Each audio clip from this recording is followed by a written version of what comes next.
pledge. I commit to be vigilant and bear in mind at all times the risk to myself and my colleagues from COVID-19. I promise to take all necessary precautions that prevent the spread of this deadly virus. I promise to follow and encourage others to follow the key COVID appropriate behaviors, to always wear a mask, face cover, especially when in public places, to maintain a minimum distance of 6 feet from others, to wash my hands frequently and thoroughly with soap and water. Together, we will win this fight against COVID-19.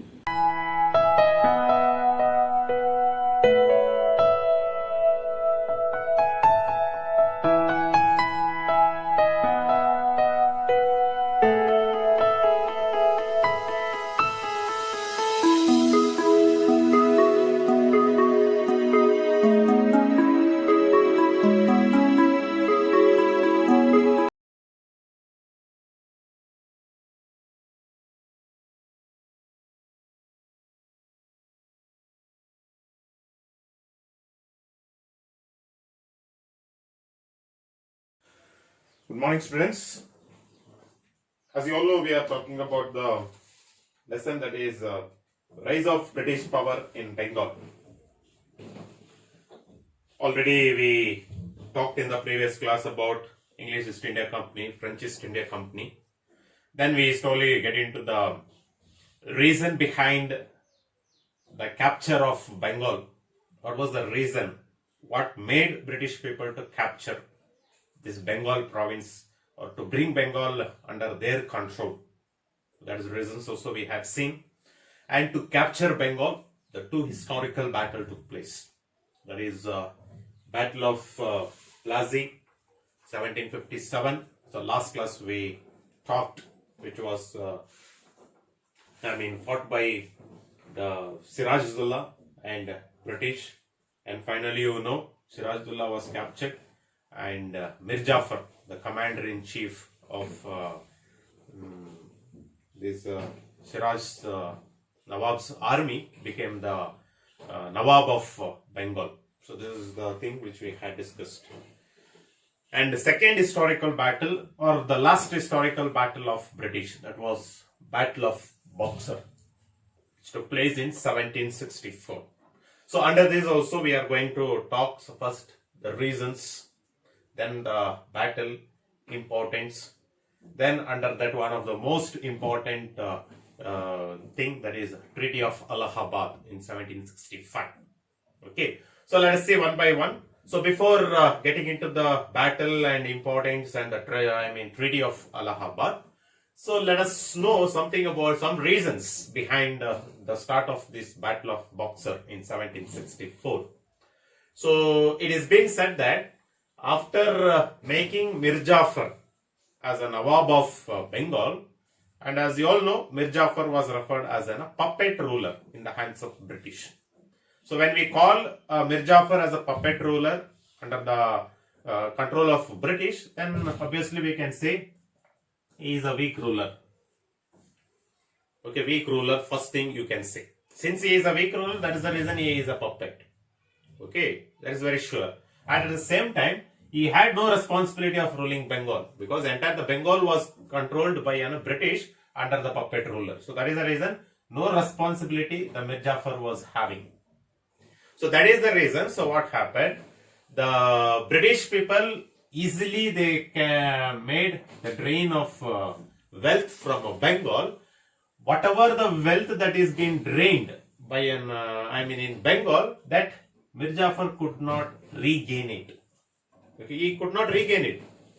Okay, only the resources were going out from Bengal, but the gaining of resource to Bengal, that was not there. That is the reason. So what happened?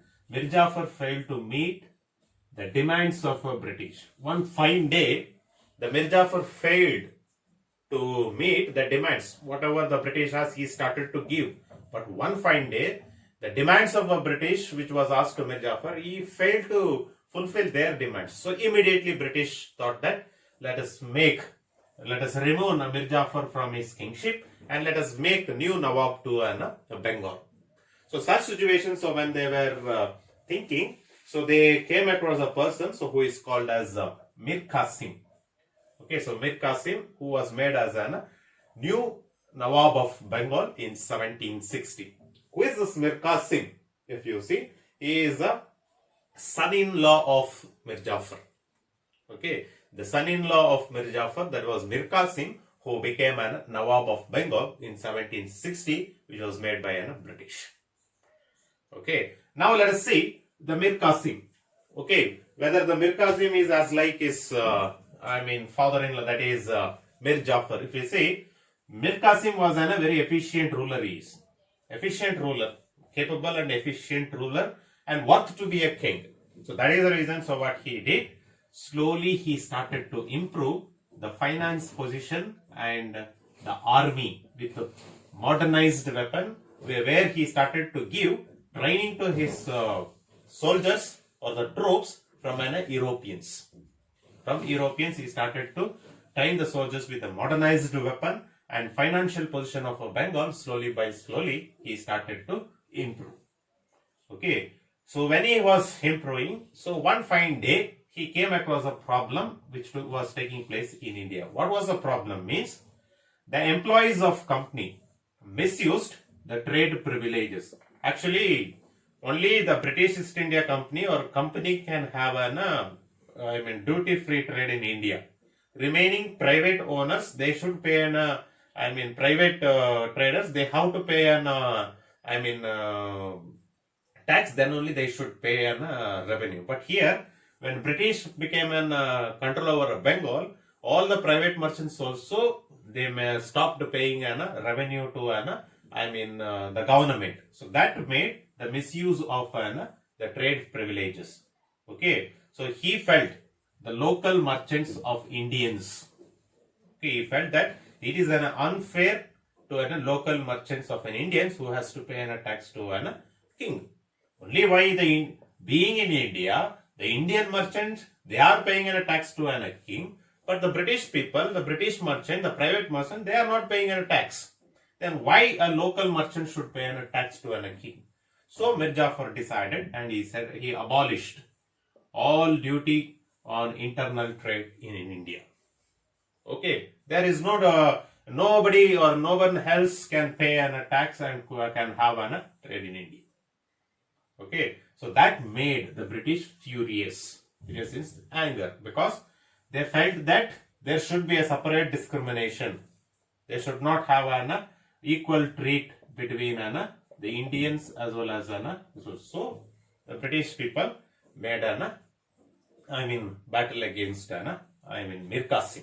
Actually, before 1764, there was a battle even in 1763. There was a war broke out between Mir Qasim and between the British. So in that battle, the Nawab, Mir Qasim was defeated. Once again, the Mir Jafar becomes the Nawab of the Bengal once again. When in 1763, before 1 year back. Okay, 1763, because of this trade privileges, so the war takes up between, that is the first time the war takes up between the Mir Qasim and British, and where Mir Qasim was defeated. So Mir Qasim, so some or other way he wanted to recover his kingship, his Nawabship in Bengal. So what he did, he escaped to Awadh. Okay, he goes to Awadh. So there he takes the residence, and finally in 1764 he once again he comes back to Bengal to have the battle. Okay, so how he came back, that turns into a battle. So when he came back and when he decided to get back his Nawabship, so he made an alliance. Alliance means he made a tie-up with two personalities. One is Suhajullah, the Nawab of Awadh, and Mughal Empire, Shah Alam II. These two people also, they were enemies to British. They treated British people as enemies. So that is the reason. So Mir Qasim, the Nawab of the Bengal, and Suhajullah, the Nawab of Awadh, the Mughal Empire, Shah Alam II, all these three people together, they formed an alliance, and they decided to make a combined force of three allies and they started clash with the company. So that turns into a battle of Boxer. So in 1764. Actually, the Battle of Boxer. Boxer is a city which comes in Bihar. So in Bihar, the battle was fought, but badly. All three combined forces were defeated by the British. So finally, in 1764, at the end of 1764, the Battle of Boxer also comes to a conclusion. Okay, Battle of Boxer comes to a conclusion. So as a result, if we see the importance of this battle, after this Battle of Boxer, if we see, British became masters. They became the masters of Bengal, Bihar and Orissa. Permanently they became a master of these three provinces in India. Then political influence over Awadh and Mughal also goes under the control of British. Before they had political influence only Bengal, Bihar and Orissa. Now Awadh and Mughal also goes under their control. That we will see in this treaty, how they go under their control. Then foundation, Battle of Boxer and Battle of Plassey. Okay, they were the foundation for a British rule in India. So Battle of Boxer being the last battle which was fought in British, so becomes the foundation.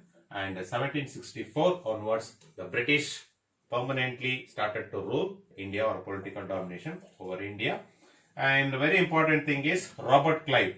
Once again, he was called to India, who was a clerk of the British. He was made as a governor of Bengal. Okay, in 1764. Okay, so this is the four important aspects which we are having. So in this, the next we are having is the Treaty of Allahabad in 1765. Okay, so one of the treaty was signed in 1765. The treaty was signed in 1765 between the Robert Clive, the Governor General of Bengal, and with Suhasdullah Shah Alam II.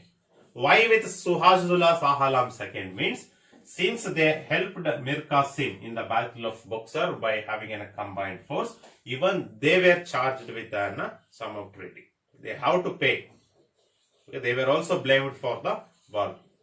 Okay, so that is the reason Suhasdullah and Shah Alam II, with them the treaty was signed in 1765 by Robert Clive.